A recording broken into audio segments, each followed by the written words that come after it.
And we're also going to close out ArcMap for now and save our work. So I'm going to hit File, Save As, and we're going to want to navigate to that folder that we've been saving all of our work in. So for me, that's on my C drive. My hard drive's getting full. GIS and the UC Davis Arboretum folder, yours may be named differently. And there's that Lesson 3 folder.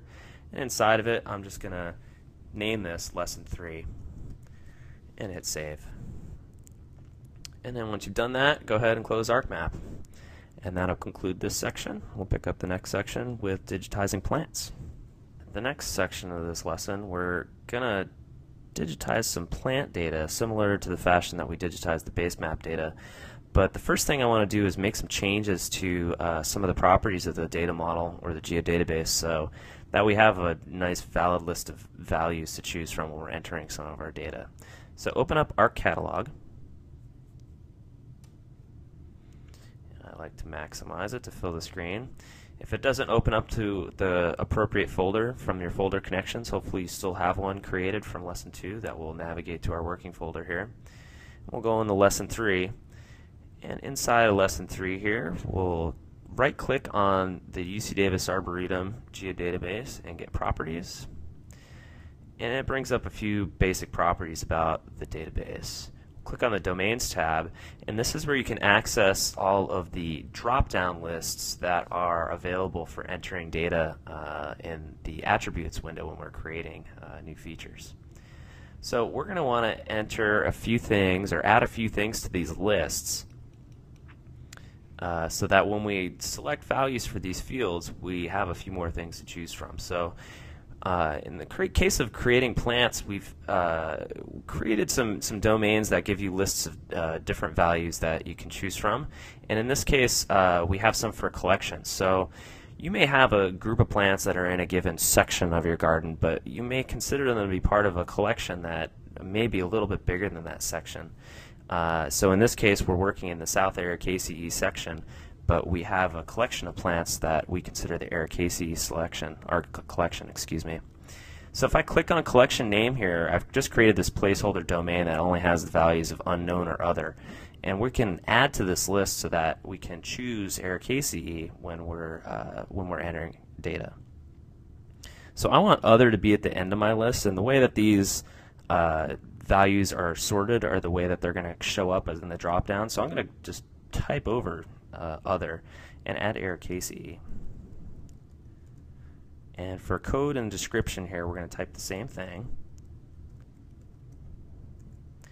And then I'm going to add other back as a new row here. So I'll type in other.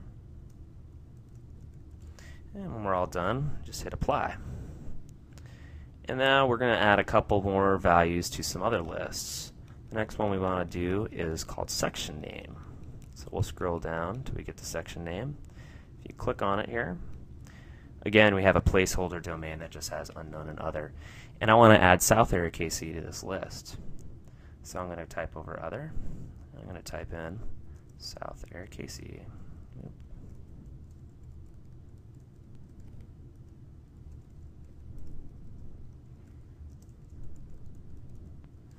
And again, I want to leave other in there, so I'll put that in.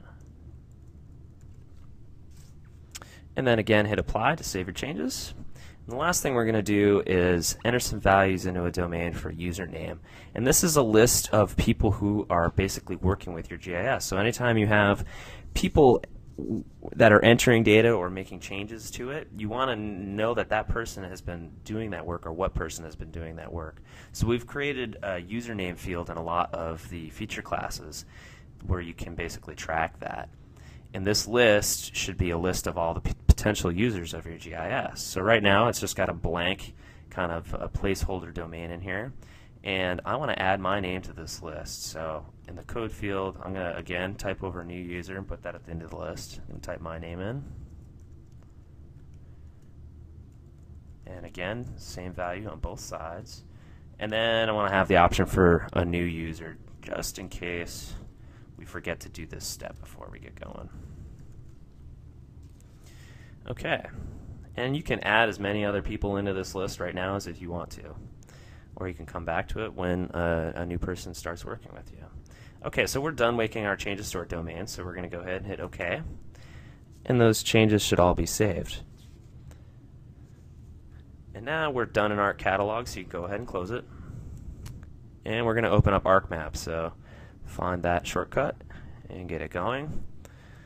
If your computer's slow, you can go do something else while it loads. And now when we open up ArcGIS 10, and this will probably happen in 9 as well, it'll list the file that we just saved. So instead of having to do a file open, we can just select it from this box here and hit open. It'll likely take a few moments for that to come up. But when it does, you'll see our document just the way we left it when we were last working on it in the last section, and we can pick up where we left off. So the next order of business on this is to add in some plant features. So just as we did in the previous section, we're going to start editing. So from the editor toolbar, hit the drop-down menu and select Start Editing. And in our Create Features palette here at the side, scroll down to Mass Planting, or scroll up, it's at the top here. And we're going to add in a group of plants. So I know that this little group of plants right here, they're really overgrown together, but there's two different types growing in there, and so I can't really delineate the individuals in that, so I just want to basically draw a polygon around it and say that these two plants are in there, and there's approximately this many individuals. We're not going to map them as individuals in this case. So I know that there's two species in there, so under Mass Planting I want to pick Mixed Two Species. And then that crosshair icon comes up, and I can just go ahead and delineate that planting. When I get to the end, double click, and the attributes window should come up. And just like our other feature classes we created, the ID is going to be the first one, so we'll hit 1. And the type is already selected, it's to 2 species, and you could have, 5 species, 5 or more species, and again, you can amend this list at any time if you wanted to. So here's where our domain values come in. Under section name here, if we click on this, the drop-down comes up for our valid choices, and because we added South Aracacea, now we can just select that from the list. And same thing with collection. We know that these plants are in our Aracacea collection, so we can just select that from the list. The survey date field, this is the date that we're creating this data. If you went out in the field and collected it with a mobile device, you could also be entering this information out there. And we'll cover that in future lessons. So under survey date, we want it to be today. So you click the drop down here, and it gives you a today option at the bottom. Select that. And the username, here's where we get to select that list that we amended. And there's my name now. And the update date and update username fields, these are for when the data is changed. So the survey date is the first time that the data was collected. But frequently with plants, you got to go back and resurvey them or kind of update them. Maybe the shape of this polygon has changed. Maybe the number of individuals in it has changed, things like that. So this is the chance to do that.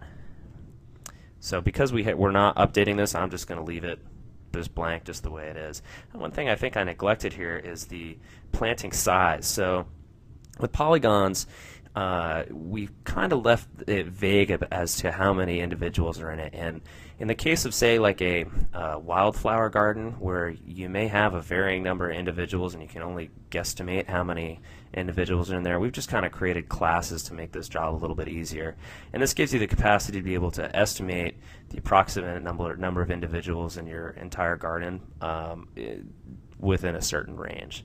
So this, I know that there's just a few of these plants in here, but they're so grown together that I can't make them out. So this is a small group, but I could select medium, large, extra large. And again, these are just domains. You can change these to whatever fits your needs. Okay, so we've got all of our fields entered. We could put in some comments if we wanted to. I don't have any at the time, so I'm just going to hit OK. And now we have a polygon.